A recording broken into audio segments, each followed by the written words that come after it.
Hello साथियों, physics के channel physics bye Baldev sir में आपका स्वागत है। आज हम नया टॉपिक लेकर के आए हैं 11th क्लास के लिए। इससे पहले टॉपिक में हमने डायमेंशन के बारे में पढ़ा था, डायमेंशन के फॉर्मूलों के बारे में पढ़ा था, यानी कि विमाएं कैसे ज्ञात करते हैं सूत्र के बारे में पढ़ा और अपनों ने विमाओं के बारे में। आज हम उससे आगे का टॉपिक विमाओं के उपयोग पढ़ेंगे। इसको स्टार्ट करने से पहले इस चैनल को ज़्यादा से ज़्यादा सब्सक्राइब कीजिए, शेयर कर दो सभी साथियों के साथ और लाइक कर दो। हाँ जी, आज का जो टॉपिक स्टार्ट किया है अपनों ने विमाओं के उपयोग। विमाओं के उपयोग में देखिए, पहला अपना उपयोग है किसी भौतिक राशि के मात्रक को एक पत्ती से दूसरी पत्ती में बदलना। भौतिक राशि के मात्रक को एक पत्ती से दूसरी पत्ती में बदलना। तो इसके अंदर देखिए अपने पास जैसे अपने कोई भी मात्रक है एम के एस पत्ती में है, तो उसका मान सी जी एस पत्ती में कैसे आएगा या एफ पी एस पत्ती में कैसे आएगा, उसका उपयोग अपने विमाओं के आधार पे उसका अपने ज्ञात कर सकते हैं। दूसरा पॉइंट अपने पास है भौतिक समीकरण की सत्यता की जांच, यानी कि अपने पास कोई भी समीकरण दे रखी होती है, उसको हम कैसे ज्ञात पता कर सकते हैं कि वो समीकरण भौतिक रूप से यानी कि विमीय रूप से सत्य है या नहीं है। हम केवल विमीय रूप से सत्यता की जांच कर सकते हैं, न कि अपने पास पूर्णतः उसके अंदर जो भी नियतांक है उनके बारे में अपने ज्ञात कर सकते हैं। नेक्स्ट अपने पास है किसी भौतिक राशि का अन्य भौतिक राशियों के साथ संबंध ज्ञात करना। जिस तरीके से अपने पास फॉर्मूले होते हैं, फॉर्मूलों के अंदर अपने पास किस तरीके से कौन कौन सी राशियों पर वो डिपेंड कर रही होती है उनका मान ज्ञात कर सकते हैं अपने। तो ये अपने पास है विमाओं के उपयोग। तो इनको एक एक करके अभी अपने पढ़ते हैं। सबसे पहला अपने पास है भौतिक राशि के मात्रक को एक पत्ती से दूसरी पत्ती में बदलना। बहुत ही अपने पास इंपॉर्टेंट टॉपिक है ये अपनी, क्योंकि सबसे ज्यादा ये यूज होने वाला पॉइंट है। मान लीजिए अपने पास कोई भी भौतिक राशि है, जैसे मान लीजिए एम के एस है या सी जी एस है। दो पत्तियों की अपने बात करेंगे। माना भौतिक राशि के एक पत्ती में विमा है ए बी सी। देखिए विमा अपने पास किसी भी पद्धति में हो, विमाओं का मान मात्रक पत्ती पे निर्भर नहीं करता। अपने विमा ए बी सी है वो तो है फिक्स। अब अपने को देखते हैं मात्रक, जैसे अपने पास द्रव्यमान है, द्रव्यमान, लंबाई और समय, तो ये निर्भर तीनों पे कर रही है, तो वो तीनों पे करें। चाहे द्रव्यमान को आप किलोग्राम में लिखिए, चाहे द्रव्यमान को आप ग्राम में लिखिए, वो निर्भर एक ही पावर पे करेगा। तो इसका मतलब विमा एबीसी है वो तो नियत रहेगी। मात्रक अपने एक पत्ती में मान लेते हैं M1 L1 T1 है, और उस भौतिक राशि का मान, आंकिक मान कितना है, N1 है। तो अपने भौतिक राशि को किस तरीके से प्रदर्शित कर सकते हैं कि भौतिक राशि का मान x बराबर n1 इंटू m1 की पावर a, l1 की पावर b और t1 की पावर c। इसका मतलब ये है कि उस भौतिक राशि का आंकिक मान है अपने पास n1, और अपने पास उसकी जो अपने पास है मास, द्रव्यमान, द्रव्यमान की पावर है a, लंबाई की पावर है b और समय की पावर है c। तो ये एक पत्ती में उसका मान आ गया भौतिक राशि x का। अब दूसरी पत्ती में अपने उनके जो मात्रक है वो मान लेते हैं कि अपने पास M2 L2 और T2 है। विमा उसकी भी वही आएगी। विमा कौन सी आएगी? विमा अपने पास A, B एंड C। अपने ये मान लेते हैं कि दूसरी पत्ती में उस जो मात्रक है उसका आंकिक मान N2 है। देखिए ये अपने पास आंकिक मान N2 है, और ये अपने पास विमा है ABC, और मात्रक है अपने पास कौन सा, M2L2। इससे पहले अपने पास देखिए किस तरीके से इसको ज्ञात करते हैं। अगर कोई भी भौतिक राशि है, भौतिक राशि का एक पत्ती में मान, जैसे मान लीजिए अपने पास 1 किलोग्राम है, तो इसको अपने दूसरी पत्ती में लिखते हैं 1000 ग्राम। अब इसका मतलब ये है कि अपने पास इसका आंकिक मान 1 है, उसको अपने लिखते हैं N1, और इसकी विमा अपने पास कितनी है, द्रव्यमान की M1। ये अपने पास L और T कितनी होगी, 0, बराबर ये अपने पास आंकिक मान है N2, तो इसको अपनों ने लिख लेते हैं आंकिक मान N2। N2 का मान कितना है, 1000 ग्राम। अपने पास क्या है, दूसरी पत्ती में है, उसका मात्रा कितना आ जाएगा, M1। तो ये जो अपने पास यहाँ पे M1 आ रहा है, ये देखिए यहाँ पे जो अपने पास M1 आ रहा है, इसका मतलब ये है कि ये दोनों अपने पास मात्रक तो समान है, ये मात्रक अपने पास A का M1 मान लीजिए, M1 का मतलब किलोग्राम और M2 का मतलब क्या हो गया, ग्राम। M2 का मतलब क्या हो गया, ग्राम। तो ये अपने पास M1 और M2 तो दो पद्धतियां आ गई, और इनके देखिए पावर दोनों की सेम आएगी। देखिए इधर एक है तो इधर भी कितनी होगी, एक, वो ए बी सी के मान है। अब अपने को पता है कोई भी राशि चाहे आप उसको किलोग्राम में व्यक्त करो चाहे ग्राम में व्यक्त करो, उस राशि का मान क्या रहेगा, नियत रहेगा। तो अपने ये लिख देते हैं कई बार x बराबर n1 u1 बराबर n1 u1 बराबर n2 u2 n2 u2। ये जो अपने पास n1 u1 और n2 u2 है, इसका मतलब ये कि इन दोनों का मान, जो परिमाण भौतिक राशि है वो समान रहेगी। जैसे आपके पास 1 किलोग्राम लिखो चाहे अपने पास 1000 ग्राम लिखो, दोनों का मान क्या रहेगा, बराबर रहेगा। मतलब वो भौतिक राशि तो समान रहेगी, और उसके अगर अपने पास मात्रकों को बदलते हैं, मात्रकों को बदलते हैं तो अपने पास क्या होगा, उसका आंकिक मान भी बदल जाएगा, उसका आंकिक मान भी बदल दे। जैसे अपने पास किलोग्राम को ग्राम में चेंज किया, एमकेएस को सीजीएस में परिवर्तित किया, तो अपने पास उसकी जो वैल्यू है, वैल्यू अपने पास यानी कि आंकिक मान है, वो अपने पास क्या हो गया, परिवर्तित हो गया। आंकिक मान किस तरीके से परिवर्तित हो गया, देखिए अपने पास एक था, एक का मान किस में बदल गया, 1000 में बदल गया, तो वो अपने पास था आंकिक मान। इधर अपने पास इसमें देखते हैं, यहाँ पे देखिए अभी अपनों ने बात की थी कि x n1 u1 का मान n2 u2 के बराबर होगा, n1 u1 का मान n2 u2 के बराबर होगा। तो यहां से अपने पास देखिए ये वाली इक्वेशन अपने पास क्या है, कोई भी भौतिक राशि है n1 u1 बराबर n2 u2 के रूप में आएगी। इसको यहां से अपने प्रदर्शित कर सकते हैं, ये वाली इस तरीके से।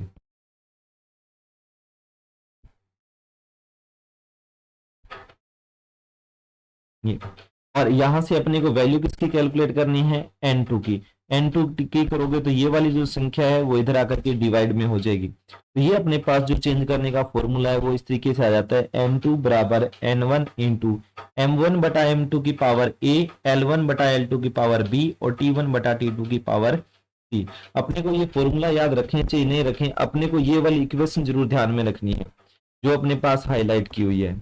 ये वाली का मतलब है कि अपने पास कोई भी भौतिक राशि है, भौतिक राशि का मान, उस भौतिक राशि का मान क्या होगा, मान नियत रहेगा। और अगर अपने पास मात्रक बदल रही हो, मात्रक बदलने पर उसका मान क्या रहेगा, नियत रहेगा, यानी कि उसका आंकिक मान बदल जाएगा। ये वाला अपने को ध्यान रखना है, ये वाली इक्वेशन। नेक्स्ट अपने इसका एक एग्जांपल देखते हैं। देखिए 10 जूल को अर्ग में बदलिए। जूल अपने पास कौन सी पद्धति का है, एमकेएस पद्धति का है, और अर्ग अपने पास है सीजीएस पद्धति का। तो अपने पास देखिए कि जूल अपने पास जो राशि है उसकी विमाएं क्या है। जूल जो राशि है, जूल अपने पास ऊर्जा का मात्रक है, इसकी विमा क्या होती है, m1 सॉरी mlt के रूप में m1 l2 t-2। ये अपने पास इसकी क्या होती है, विमा होती है। ये अपने पास इसकी विमा होती है। ये अपने पास विमा, इसका मतलब यहाँ पे a का मान कितना है, 1, b का मान कितना है, 2, c का मान कितना है, -2। तो अपने यहाँ पे लिख लेते हैं a का मान कितना है, 1, b का मान कितना है, 2 और c का मान कितना है, -2। पहली अपने पास पद्धति कौन सी है, एमकेएस। एमकेएस पद्धति में अपने पास इसका जो m1 है, m1 है एमकेएस पद्धति में, वो कितना है, 1 किलोग्राम। L1 है वो कितना है अपने पास, L1 है अपने पास 1 मीटर। एमकेएस पद्धति में L1 का मान कितना है, L1 बराबर 1 मीटर, T1 बराबर 1 सेकेंड। ये अपने पास एमकेएस पद्धति के मान है।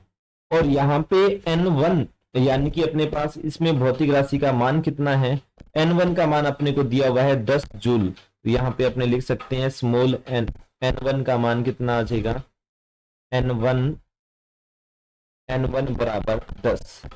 ये अपने पास जो मान है वो कौन सी पद्धति के हैं, ये सारे के सारे मान है अपने पास एमकेएस पद्धति के। दूसरी पद्धति अपने को सीजीएस में परिवर्तित करना है, तो अपने पास राशियां कौन कौन सी लेंगे, अपने लेते हैं m2। m2 का मान कितना आएगा, M2 का मान अपने पास आ जाएगा 1 ग्राम। M2 का मान कितना आ गया? 1 ग्राम। फिर अपने पास L2 का मान आएगा 1 सेंटीमीटर और T2 का मान आएगा 1 सेकेंड। ये तो अपने पास सेम रहेंगे, चाहे MKS और जी। अब अपने को ज्ञात क्या करना है? N2 का मान ज्ञात करना है। किसका मान ज्ञात करना है? N2 का मान ज्ञात करना है। तो अपने पास जो सॉल्व किया होता है उसको देखिए, यहां पर अपने पास सेम वही चीज देखिए, अपने पास यहां पर आपको A1 A2 सॉरी AB और C के मान दिए गए हैं। वो आपको बता दिए कहां से आते हैं, इस विमा से आते हैं। उसके बाद N1 का मान दिया गया, N2 का मान ज्ञात करना है। ये वाले MKS पत्ती के मान है, ये अपने पास CGS पत्ती के मान है। और फॉर्मूला अपने पास कौन सा अप्लाई करते हैं? फॉर्मूला अपने पास अप्लाई करते हैं N2 बराबर N1 इंटू, ये अपने पास फॉर्मूला N2 बराबर N1 इंटू M1 बटा M2 की पावर A, L1 बटा L2 की पावर B और T1 बटा T2 की पावर C। इसकी वैल्यू पुट कर देते हैं। देखिए यहाँ पे N1 का मान कितना है? 10 और M1 का मान 1 किलोग्राम और M2 का मान 1 ग्राम। इधर अपने पास पावर कितनी है? A का मान 1, L1 का मान 1 मीटर, L2 का मान 1 सेंटीमीटर, B का मान है 2 और इधर T1 T2 के मान 1 1 सेकंड है और पावर कितनी है? -2। तो इनकी वैल्यू पुट करते हैं। 1 ग्राम में अपने पास कितने किलोग्राम होते, सॉरी 1 किलोग्राम में 1000 ग्राम होते हैं। तो 1 किलोग्राम जहां पे लिखा हुआ था उसकी जगह अपनों ने पुट कर दिया 1000 ग्राम। बटा में 1 ग्राम पड़ा ही है। नेक्स्ट वाले स्टेप में देखिए 1 मीटर, जो अपने पास यहाँ पे 1 मीटर है, उस 1 मीटर की जगह अपनों ने क्या पुट कर दिया? 100 सेंटीमीटर। तीसरे वाले में पुट करने की जरूरत नहीं है, सेकंड से सेकंड कैंसिल हो गया। कितना बचा? 1 की पावर -2। 1 की पावर कितनी भी करो कितना रहेगा? 1। अब अपने पास सेंटीमीटर से सेंटीमीटर कैंसिल हो रहा है। 100 की पावर कितनी आ रही है? 2। तो यहाँ पे देखिए नीचे वाले स्टेप में 100 की पावर कितनी है? 2। तो 100 को लिख लिया 2 बार। इधर 10 है वैसे का वैसा पड़ा जो N1 का मान है। अब बचा अपने पास 1000 ग्राम। ग्राम से ग्राम कैंसिल हो गया, पावर कितनी बची? 1। तो अब इन सभी की अगर अपने पास पावर एक साथ लिखते हैं, 10 गुना में 1000, 10 गुना में 1000 गुना में 100 गुना में 100 गुना में 1। तो इसका मतलब ये कितने हो गए? 4, 3 और 1 4, 4 और 2 6 और 2 8। ये हो गया 10 की पावर 8। अब जो अपने पास आंसर आया है वो किसका मान आया है? 10 जूल बराबर 10 की पावर 8 अर्ग आया है। 10 की पावर 8 अर्ग, 10 की पावर 8 अर्ग। तो इसको अपने पास, ये अपने पास 10 की पावर, अगर अपने पास 1 जूल में पूछी जाए तो 1 जूल में कितना होगा? 10 की पावर 7 अर्ग, 10 की पावर 7 अर्ग हो जाएगा। अपने को 10 जूल में पूछा था, 10 जूल में कितना आ रहा है? 10 की पावर 8। तो 1 जूल में कितना हो जाएगा? 10 की पावर 7 अर्ग हो जाएगा। 10 की पावर 7 अर्ग हो जाएगा। नेक्स्ट अपने पास सेम एग्जांपल है, आप कर सकते हो इसको। नेक्स्ट एग्जांपल देखिए, 10 न्यूटन में कितने डाइन होते हैं? सेम क्वेश्चन है, आप सॉल्व कीजिए। इसके अंदर कोई भी प्रॉब्लम आ रही है तो अब अपने कमेंट बॉक्स में दीजिए, हमें नेक्स्ट टॉपिक में अपने इसको सॉल्व करवा देंगे। तो ये अपने पास देखिए 10 न्यूटन में कितने डाइन होते हैं। सेम वही कहानी, जो अपने पास न्यूटन है वो किसका, जो अपने पास न्यूटन है वो किसका वैल्यू है? वो अपने पास न्यूटन है, वो है बल का मात्रक। और बल की विमा अपने पास होती है M1 L2 T minus 2, M1 L1 T minus 2। ये M1 L2 T माइनस 2 ये तो किसकी विमा है? ऊर्जा की है। ये अपने पास मिसप्रिंट हो गया है। ये अपने पास किसकी विमा होती है? ये होती है ऊर्जा की। और अपने को बल की लिखना है तो कितना हो जाएगा? बल की विमा हो जाएगी M1 L1 T माइनस 2। इसको आगे सॉल्व करते हैं। देखिए यहाँ पे अपने पास A B और C, इसको सॉल्व सही किया गया। आगे देखिए यहाँ पे देखो B का मान 1 रखा गया है। B का मान 1 रखने का मतलब क्या है कि अपने पास विमा क्या होगी? M1 L1 T minus 2। A B और C के मान अपने को दिए हैं M1 M2 L1 L2 T1 T2, सभी के मान समान हो जाएंगे। अब उसके बाद देखिए यहाँ पे अपने पास जो आंसर आएगा, जैसे किलोग्राम को ग्राम में चेंज कर दिया, मीटर को सेंटीमीटर में चेंज कर दिया, सेकंड को चेंज करना है नहीं, तो 10 न्यूटन बराबर आ गए 10 की पावर 6 डाइन। इसको सोल्व कर लेना। कोई भी प्रॉब्लम आ रही है तो कमेंट बॉक्स में दे देना। इसको नेक्स्ट क्लास में आपको सॉल्व करवा दिया जाएगा। 10 न्यूटन का मान जो अपने पास है 10 की पावर 6 डाइन आ गया। तो अगर अपने बताएं तो 1 न्यूटन का मान कितना हो जाएगा? 1 न्यूटन का मान अगर अपने को ज्ञात करना है तो हो जाएगा 10 की पावर 5। यदि अपने पास 1 न्यूटन के अंदर डाइन पूछे जाए तो 1 न्यूटन में डाइन हो जाएंगे 10 की पावर 5। तो ये अपने पास देख सकते हैं कि 1 न्यूटन में कितने आ गए? 10 की पावर 5 डाइन। नेक्स्ट अपने पास पहला टॉपिक अपना कंप्लीट हो गया है। इसके अंदर अपनों ने ये किया था कि भौतिक राशि के मात्रक को एक पत्ती से दूसरी पत्ती में परिवर्तित किया जाए तो अपने पास किस तरीके से विमाओं के उपयोग से अपने उसको ज्ञात करते हैं। नेक्स्ट अपने पास है भौतिक राशि के जो सूत्र की सत्यता की जांच करना है। सूत्र की सत्यता की जांच करने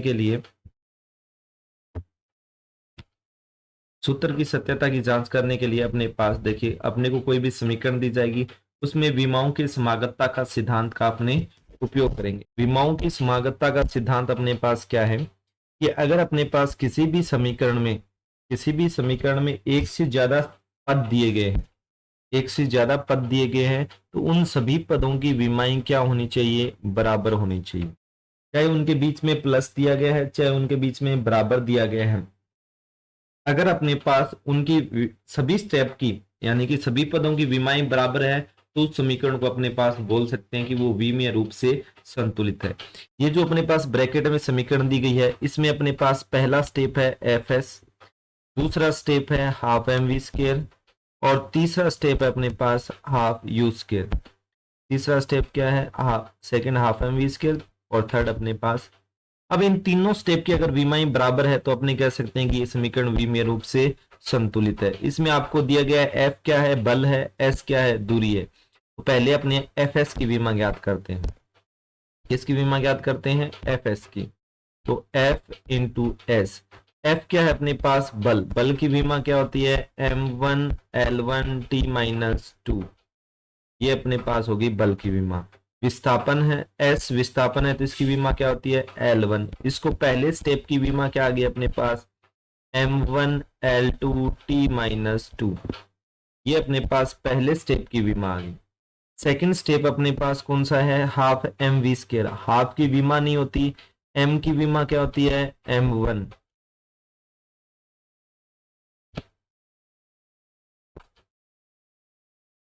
m की विमा क्या होती है? m1। तो जो अपने पास आ गया m की विमा m1। सेकंड अपने पास v स्क्वायर। v की विमा होती है l1t-1 और अगर इसका स्क्वायर करोगे तो ये अपने पास कितना बन जाएगा? इसकी स्क्वायर करनी है। स्क्वायर करने का मतलब ये नहीं कि अपने डायरेक्ट स्क्वायर कर देंगे, इसका मतलब है कि इस राशि को 2 बार लिखना है। 2 बार लिख करके देखिए अपने पास कितना आ जाएगा। वापस इसको लिख लेते हैं अपने पास l1t-1 l1t-1।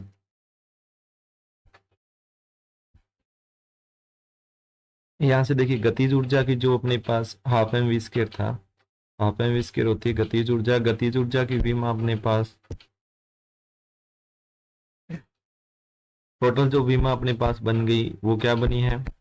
m1 l2 m1 l1 और l1 कितना हो गया? l2 t-1 और t-1 क्या बन गया? t-2। देखिए ये दोनों विमाएं क्या है? बराबर है। तीसरा स्टेप भी अपने पास देखिए इधर क्या है? Half m u square. Half m जो यू स्क्वायर है उसका मतलब ये है कि u भी क्या है? इसमें वेग है। तो u वेग है और v भी वेग है तो मतलब इन दोनों स्टेप की विमाएं क्या होगी? बराबर। तो ये दोनों प्लस में है, इन दोनों स्टेप की विमा बराबर है। ये बराबर तीसरा स्टेप है, इसकी विमा भी इनके बराबर है। तो अपने पास ये कह सकते हैं कि तीनों स्टेप की विमाएं बराबर है। तो ये समीकरण विमीय रूप से संतुलित है। विमीय रूप से संतुलित होने का मतलब ये है कि आप विमा में ये नहीं बता सकते कि इनके गुणांक जो 1/2 1/2 और यहाँ पे 1 है ये विमाओं में बराबर है या नहीं। मैं विमीय रूप से अपने इनके संतुलन की जांच नहीं कर सकते कि यहाँ पे 2 आएगा, 4 आएगा, 1 आएगा, आधा आएगा। इस चीज को अपने ज्ञात नहीं कर सकते, लेकिन अपने पास ये बता सकते हैं कि जो भी अपने पास विमाएं हैं इसके जो मात्रक लिखे हैं उसके आधार पर ये जो समीकरण है ये बिल्कुल सत्य है। नेक्स्ट अपने पास जो थर्ड पॉइंट आता है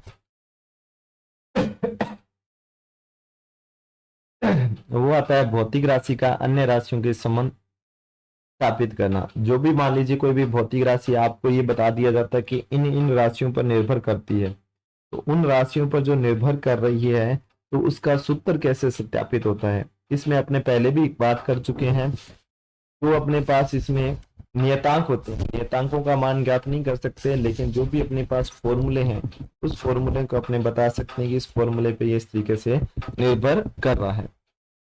तो भौतिक राशि का अन्य राशियों पर संबंध ज्ञात करने के लिए इसका एक मेथड है। इस मेथड को ध्यान से समझना, बहुत ही इजी सा अपने पास मेथड है। तो इस जो अपने पास है विधि के अंदर क्या आते हैं, जो भी अपने को राशि दी जाती है, जैसे मान लीजिए कोई भी भौतिक राशि P है, वो अन्य राशियों A B C पर निर्भर करती है, तो अपने ये लिख लेंगे कि P समानुपाती A B C है, और इनकी घातें अपने मान लेंगे अपने हिसाब से कि A की पावर x है। अपने को नहीं पता ये x स्क्वायर पे डिपेंड कर रहा है कि अंडर x पे कर रहा है कि माइनस x पे कर रहा है, माइनस x पे कर रहा है, किस तरीके से कर रहा है अपने को नहीं पता, लेकिन अपने मान लेते हैं कि A की जो पावर है वो अपने पास कितनी है, x है, B की पावर है वो कितनी है, y है, और C की पावर है वो कितनी है, z है। तो A और B और C की जो अपने पास पावर है x y z वो अपनों ने लिख लिया है, और इसको समानुपाती रूप से निकाल देते हैं। अब जो समानुपाती नियतांक यहाँ पे अपने लिखा हुआ है k, अपने इसका मान ज्ञात नहीं कर सकते, इस k का मान ज्ञात नहीं कर सकते, वो अपने प्रायोगिक रूप से लिखते हैं। प्रयोगों के द्वारा जो भी अपने पास इस k की वैल्यू आती है वो डायरेक्ट लिखते हैं, लेकिन अपने क्या करते हैं, सूत्र ज्ञात कर सकते हैं। सूत्र ज्ञात करने के लिए अपने पास देखिए क्या करेंगे, अभी अपने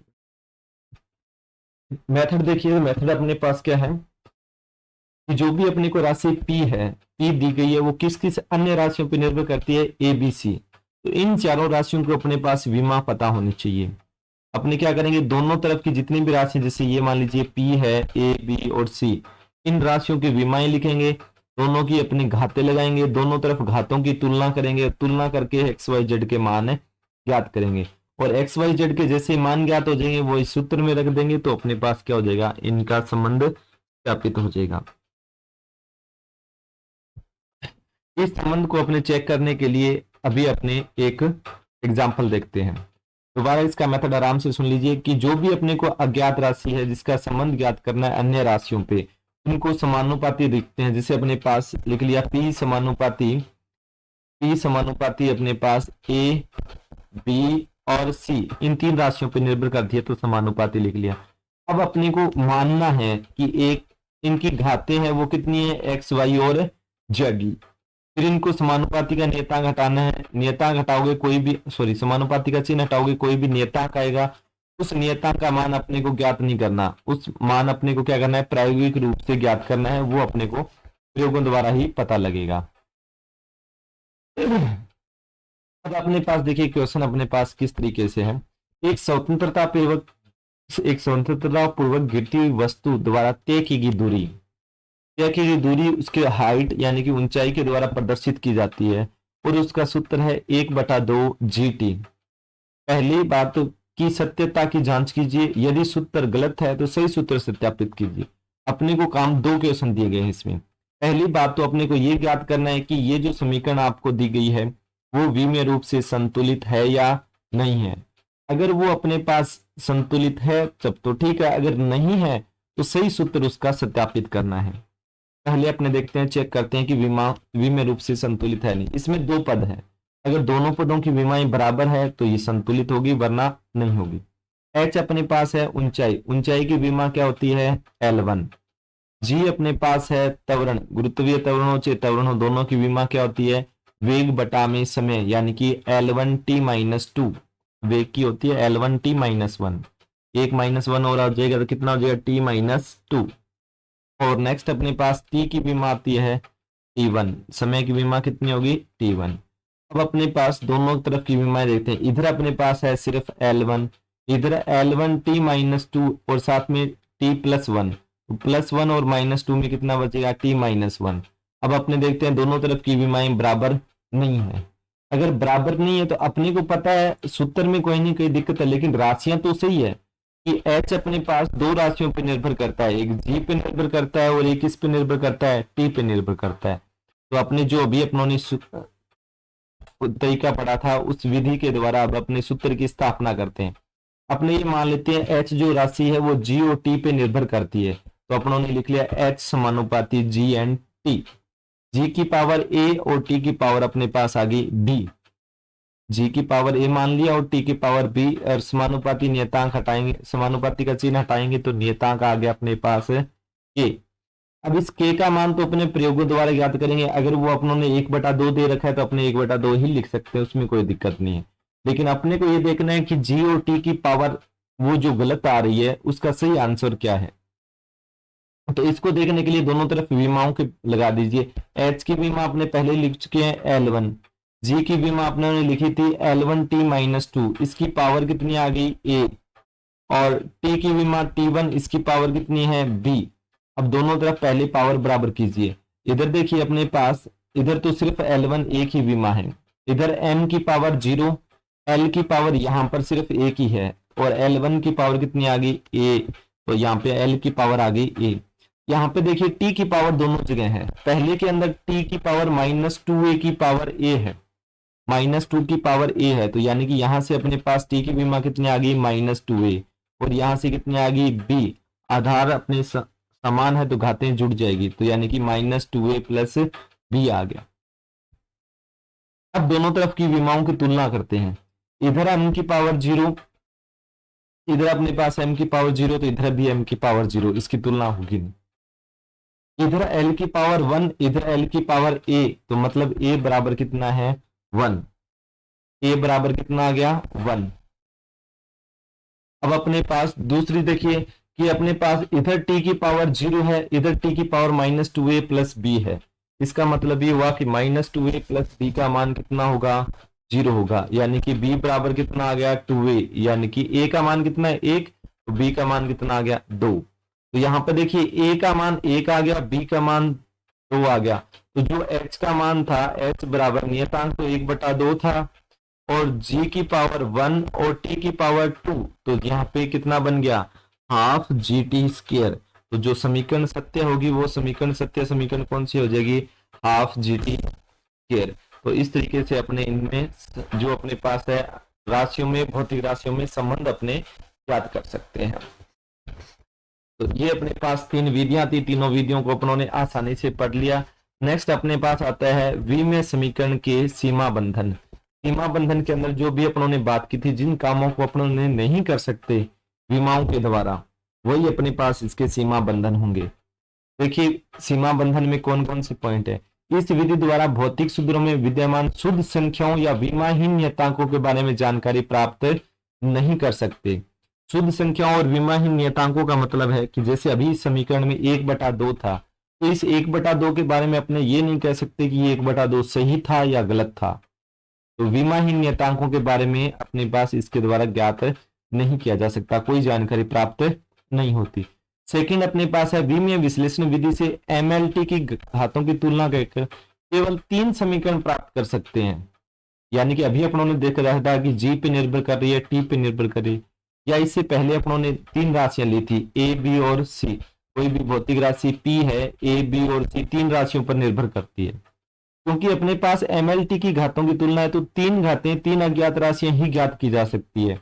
तो इसका मतलब अपने उन्हीं सूत्रों का मान ज्ञात कर सकते हैं तो 3 राशियों पर ही निर्भर करते हैं। अगर 3 से ज्यादा राशियों पर निर्भर करते हैं तो अपने को उनको ज्ञात करने के लिए 4 समीकरण चाहिए, जिनको अपने सॉल्व नहीं कर सकते।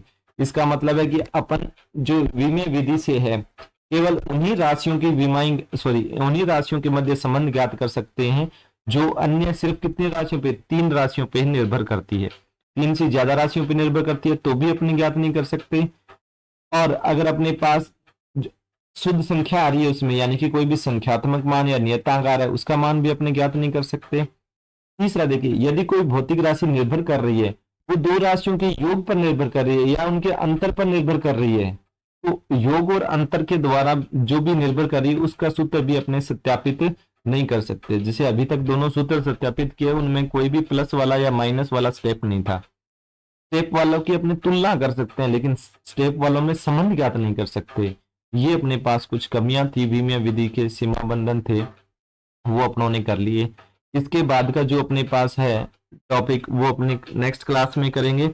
तब तक अपने पास जो विमाओं से रिलेटेड 3 वीडियो अपने हो चुके हैं। 2 वीडियोज में अपनों ने सूत्र से विमाएं ज्ञात करना सीखा है। सबसे इंपॉर्टेंट टॉपिक है जो अपने पास फिजिक्स का बेसिक है विमाओं का, वो यहीं पर आता है। तो इसके अंदर अपने क्या करेंगे, ज्यादा से ज्यादा को शेयर करेंगे, इस वीडियो को ज्यादा से ज्यादा देखेंगे, तीनों वीडियोज को, ताकि अपने पास जो फिजिक्स का बेसिक है उसको अपने कवर कर सकते हैं। और नेक्स्ट क्लास के लिए अपने नेक्स्ट वीडियो में आए मिलते हैं। तब तक के लिए धन्यवाद। इस वीडियो को शेयर कीजिए, लाइक कीजिए और इस चैनल को सब्सक्राइब कीजिए। धन्यवाद।